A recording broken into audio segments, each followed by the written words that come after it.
Imagine trading your house for a cruise ship cabin or your neighborhood for the open ocean. That's what we did when we came aboard the Villa Vie Odyssey, a residential cruise ship. Now, we had some very specific expectations for what we were going to find, but to be honest, we had never lived on a cruise ship before, so who knows what was going to happen.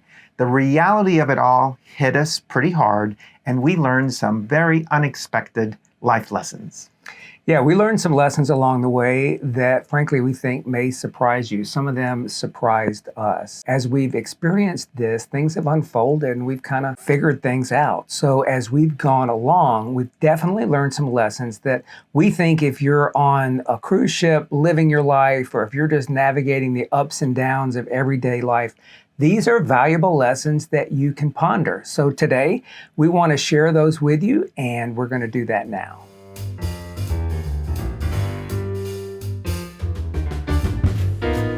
When you decide to live on a cruise ship, you soon realize that you can't bring everything with you.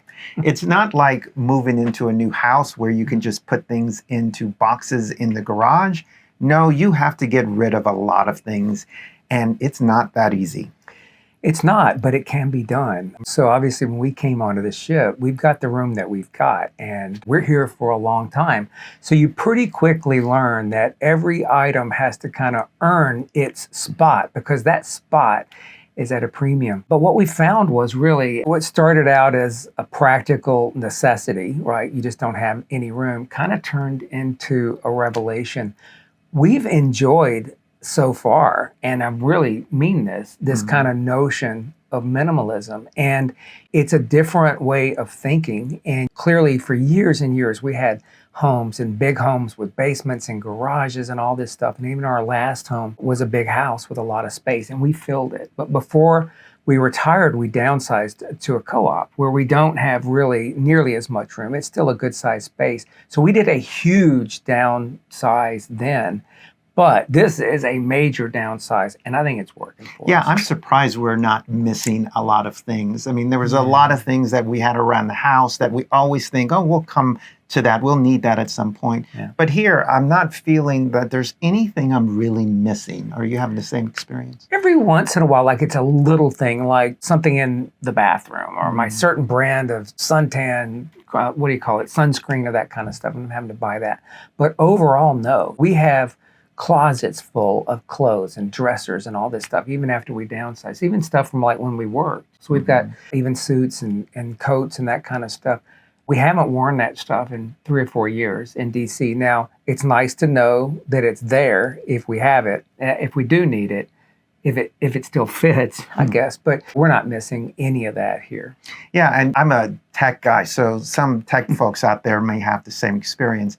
At home, I had boxes of just cables. That's true. I mean, like phone cables, you and are ready. HDMI cables, and DVI cables. I was ready for anything. If 1998 comes back, he has got the cables for it. That is true. That's true. But it's amazing, like when you have all that space, you feel a need to fill it, and we don't have the space here, so we can't fill it, but we're also not missing it. Yeah, and we also organized it at home. Like we have all the container sort stuff, and it's all organized, but it's just a lot of stuff.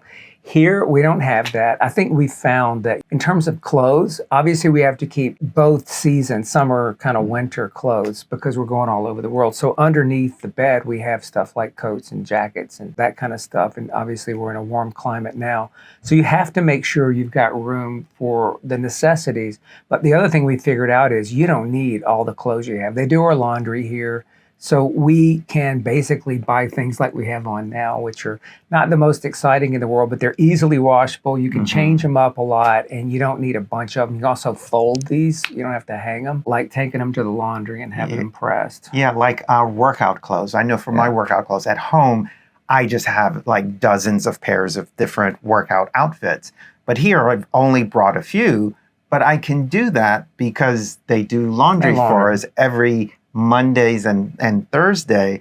So I can just put that in the laundry and it'll be ready for me in a couple of days. Yeah. And then I just keep rotating through that. Kind of what started out as a necessity, like there's just no room for this stuff, has really turned into something that we're enjoying.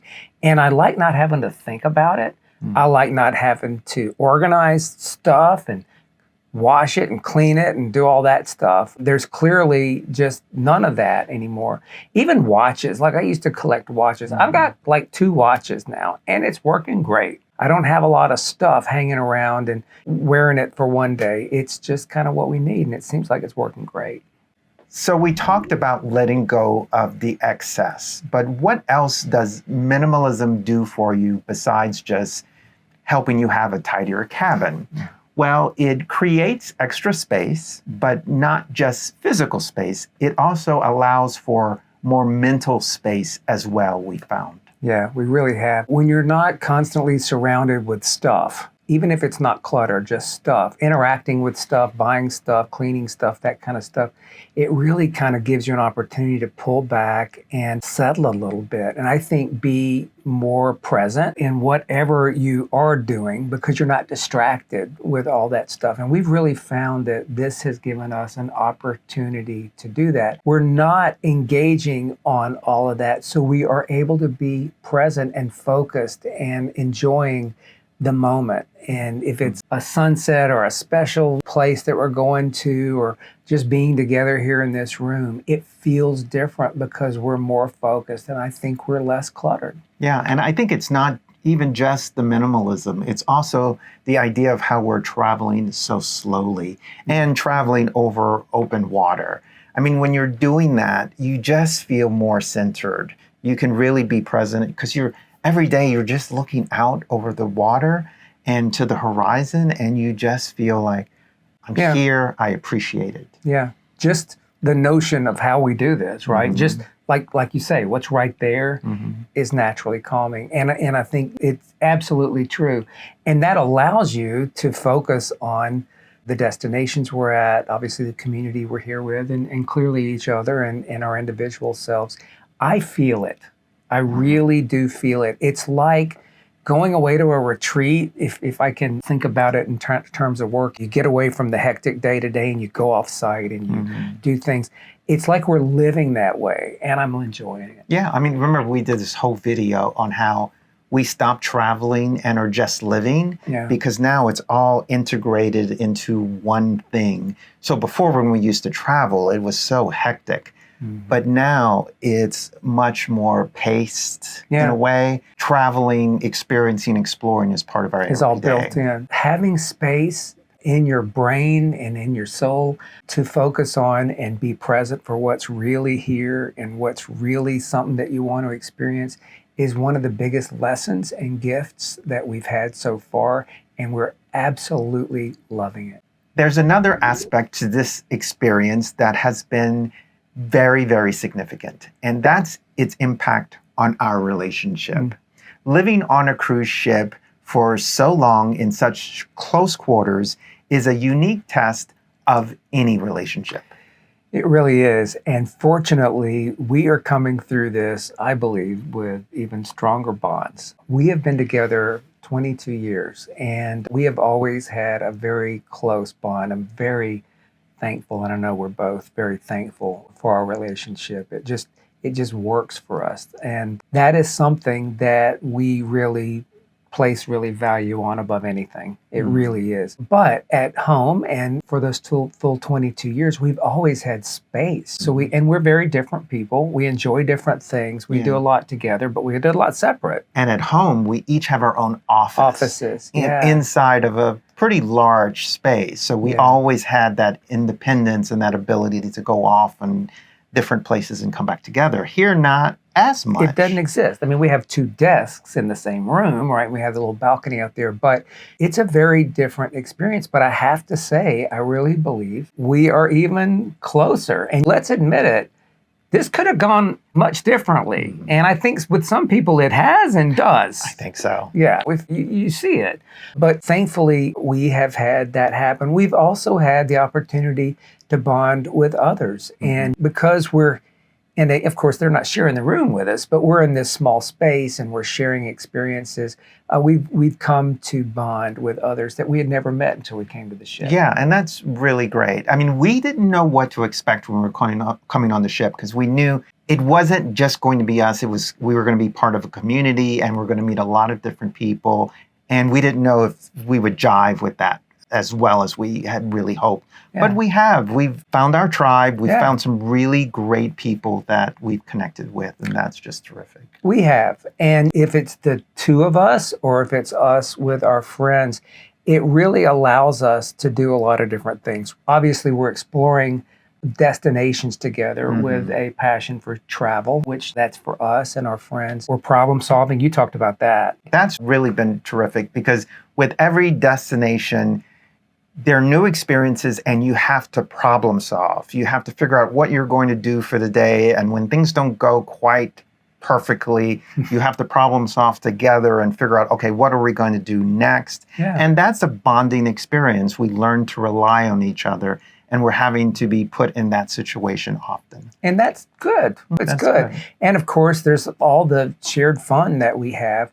The other thing is we're away from other close friends and family. So it's really important that we have each other. We're bonding and trying to stay in touch with them through technology and that kind of stuff. But we're kind of out here in the world. In terms of family, it's the two of us. Right. And I think that has really given us an opportunity not only to appreciate that, but like we were talking about a while ago, with our minds kind of less cluttered and us being a little more present, I think we're more aware of it and able to talk about it a little bit and share appreciation for Right. it. Now, I don't want you to get the idea that we're together 24/7, although it's pretty close to that. But we do find time to do our separate things. For example, I get up really early, so I have at least a couple of hours of alone time, and I do breakfast. I go out on the back of the ship and look at the water and see what port we're in, and then I work out. You get a chance to sleep a little later and then do your own workout. That's right. And then we come together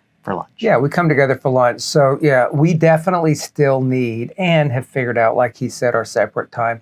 I cannot get up when he does.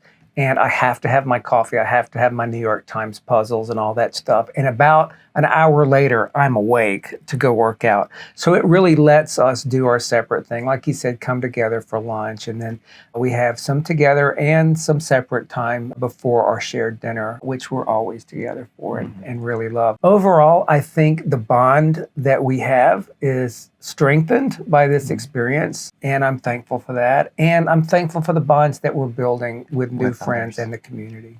It's impossible not to feel a very deep sense of gratitude for the privilege to be able to live this lifestyle. Now, we've worked very hard for this to happen, to be able to do this. We've had to make a lot of sacrifices. However, we still feel incredibly grateful that we're able to do this. Not everyone is able to do this. And even those who are able to do this may not be willing to take the chance to make it happen.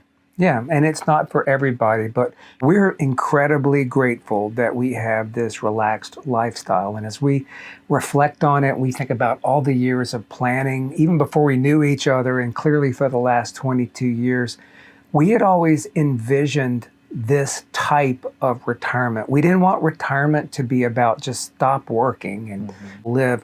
We wanted to really experience it. And fortunately, we were able to retire early, which I think has also been a big part of it. Even better. Yeah. I mean, for some, retirement might be a pretty boring period of life, but certainly not for us. It's a very special kind of retirement, and I'm very grateful to be able to do that. I'm not just staying at home watching TV. I'm out in the world, exploring new places, meeting new people, and I'm just so happy to be able to do that. Which was what we dreamed about, right?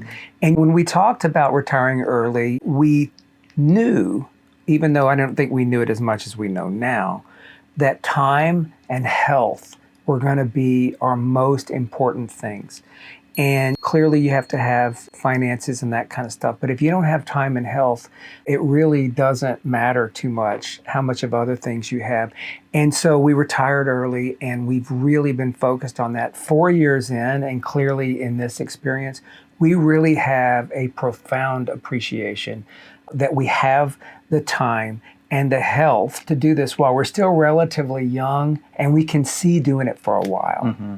And I would say to younger people out there, stay in school and work very hard and think about the distant future when you're going to retire it's going to make all the difference. I mean, I think about the number of years I spent in school. I'm not even going to tell you how long it took me to finish my dissertation, but all of that work pays off later on in life, hopefully, and you get the chance to do this. And I'm grateful that it all worked out in the end. Yeah, we come from humble places, so I think we know what it looks like to struggle, and we're so thankful for this. And as we experience it, we just have profound gratitude, and we just really want to share that anything you can do to be thinking about this, whatever your situation, and apply it, especially if you're younger, like he said, man, think about it, because it's such a great time of life. Living on a residential cruise ship, especially one that's a startup, isn't always smooth sailing. We've had to learn a lot about patience. With any new venture, there's always going to be challenges, whether it is itinerary changes or significant delays. There's always going to be something that doesn't go exactly as planned. Therefore, we have learned, and this has been my life's work, and I know less so for you, but certainly for me, that you just got to step back and take a breath and try to be a little patient. Things are not always going to go to plan or the way they're supposed to. And if you stay crazy all the time, you're going to be crazy all the time.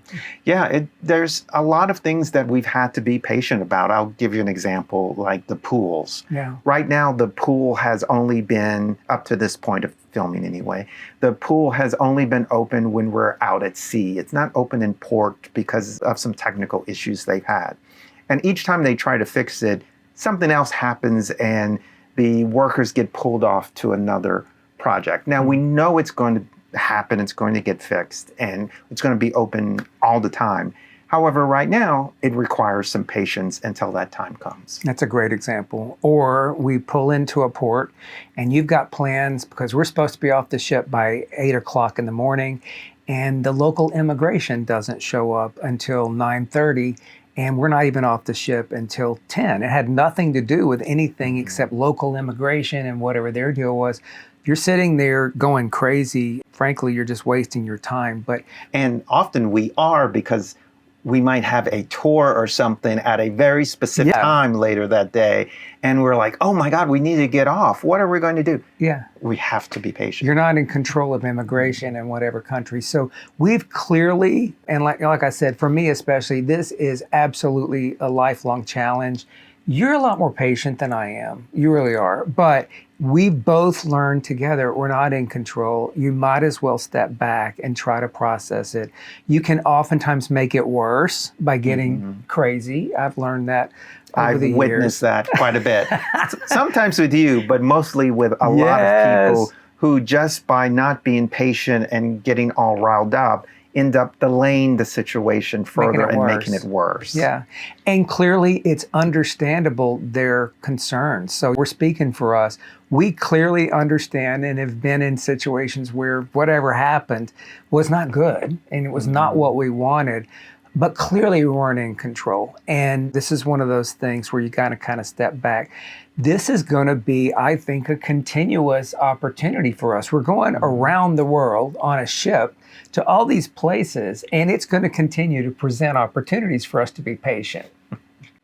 So we've learned to be patient, but we've also learned that being patient alone isn't enough. We also have to be flexible, because let's be honest, plans change, especially on a startup ship like this one, because they don't have the option to be able to have a very predictable course that takes them back and forth from a home port.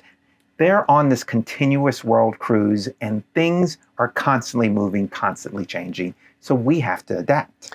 Yeah, when you're on a ship that's doing that, we've really found you got to be ready to adapt. And we call it rolling with it. Sometimes things are going to happen, and it's not just about being patient. It's that maybe something totally different happened, and what you're waiting for is never going to happen because something is different and you're going to do it differently. Sometimes we call it making lemonade. And what we have found, honestly, is there's been times when things that were not starting out as good news news, when we were flexible, actually could turn into being great news. Yeah, I like how you said lemonade because it reminds me of something that a friend of ours on the ship said. Yeah. Because there was this time when we were off the coast of Brazil where we were tendering. That's when you take a small boat from the ship and you get to shore.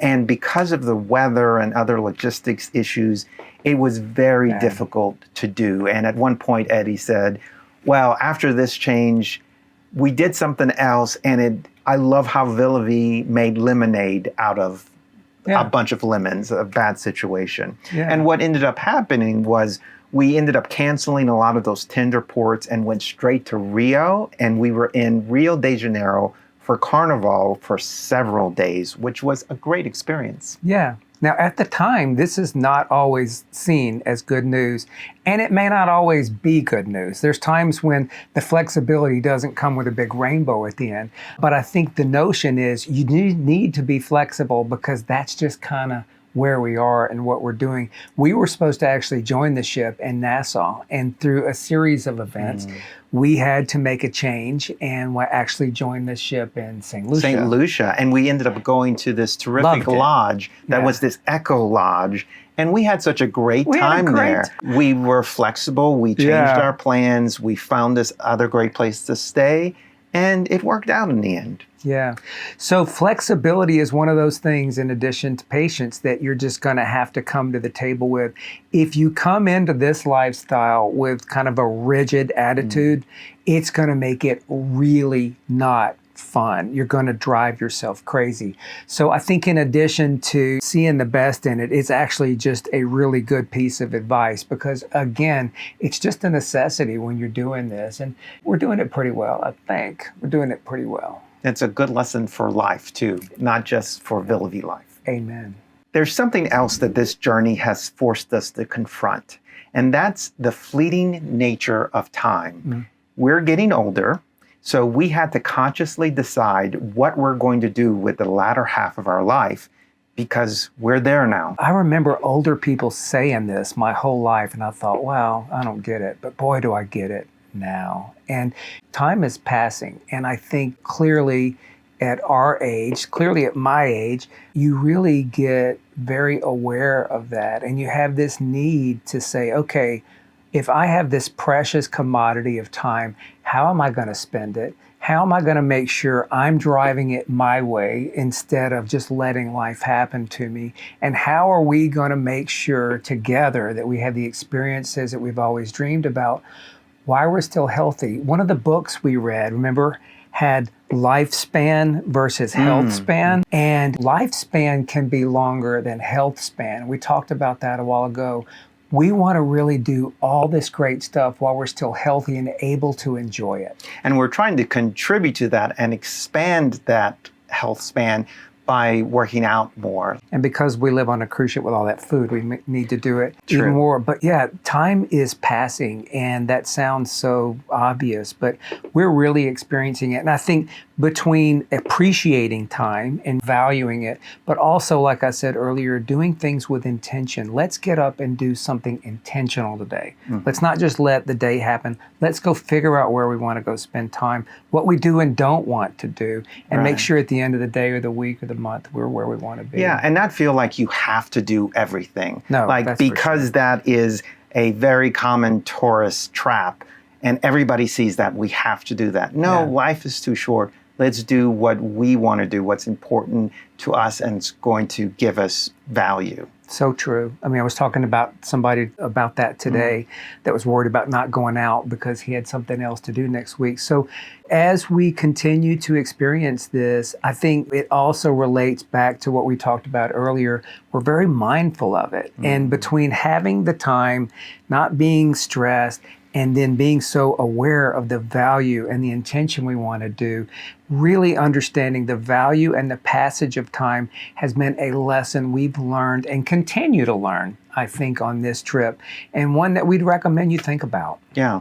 One of the things that we try to do is cut out a lot of the noise. Yes. So, like, there's a lot happening back home in our home country in regards to the news and everything.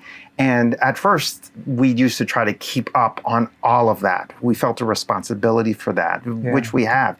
However, it can give you quite an overload if you get too much into it. And life's too short. There's only so much we can do to control that.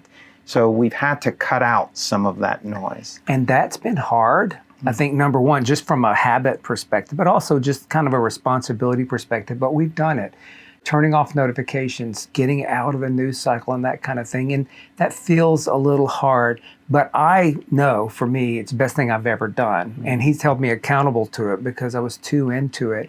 I think the gnashing of teeth and the energy spent consuming that, talking about that, ruminating on that, worrying about it, whatever it might be, really was a waste of what we just talked about, and that is the value of time. So we're getting there, and we continue to learn lessons. I'm sure we'll make some more mistakes, but the value of time has clearly been something that's hit us right here.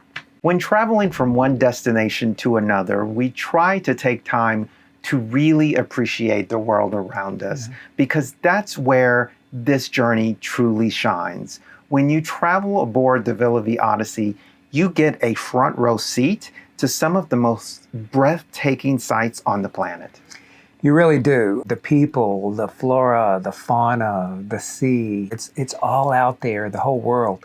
And sometimes it's a destination that you're heading to, and sometimes it's just a journey on any given Tuesday. And we're really starting to appreciate and again pay attention to the beauty of the world. And because we're doing it this way and we're going to places that were off the beaten path and not your typical tourist destinations, we're seeing all this stuff that we would never have seen on a normal way. Yeah, I'll give you an example. Like in terms of destination, we went to Ushuaia, and that has to be one of the most breathtaking cities on the planet. It's at the edge of the world, the tip of South America. It's this little city on this port surrounded by all of these mountains, some of which are snow-capped. And it's just gorgeous. And we got to stay there a couple of nights and really enjoy that beautiful place. Yeah, and it's just natural beauty, and you're just soaking it up. And of course, the people were great too. Or the Dominican family that we went and had lunch in the Dominican Republic, just an experience that was just beautiful and different. And I just had such an appreciation for it. I did too. Yeah. I also have an appreciation for the wildlife. And I guess that's unique to going around South America. Because on the way here, I can't tell you the number of pods of dolphins we've seen. Oh, wow. Yeah. These playful dolphins who are constantly attracted to the ship for some reason. And they come and they play along the side and they dart in and out, and they're gorgeous. And I saw my first orca whale. Yes, yes. What a beautiful animal. And it was surrounded by, I think, maybe its mate and a little baby calf. And they came so close to the ship. Yeah. So we're getting these great experiences, and some of them are so unplanned. And I think that is what makes them even more special. Like you said, the orca. Can I give you an example of that? The coast of Brazil. Oh, absolutely. I had no idea how beautiful the coast of Brazil is. I mean, my God, it's so unlike any other place. Just fantastic. And I think what's cool is, so far, we've only been on Villa Vie, places that we've been multiple times before, and we've seen all of this new stuff. And there's a whole world that we're going to go see that we've never seen. So the beauty of the world and the nature and all the things out there are just something that can really give you so much that you're not even expecting. We're absolutely loving it and have such a profound, I think, new appreciation for it. And I think even excitement about what's to come over the next many years as we explore the world. Our journey aboard the Villa Vie Odyssey has been a very unique and transformative experience. We hope that by sharing some of these experiences and insights, you have found something that really resonates with your own journey. Yeah, and we're just getting started. So thanks for coming along so far. If you have questions or comments, we'd love to hear from you. Remember to like, subscribe, and we will see you very soon.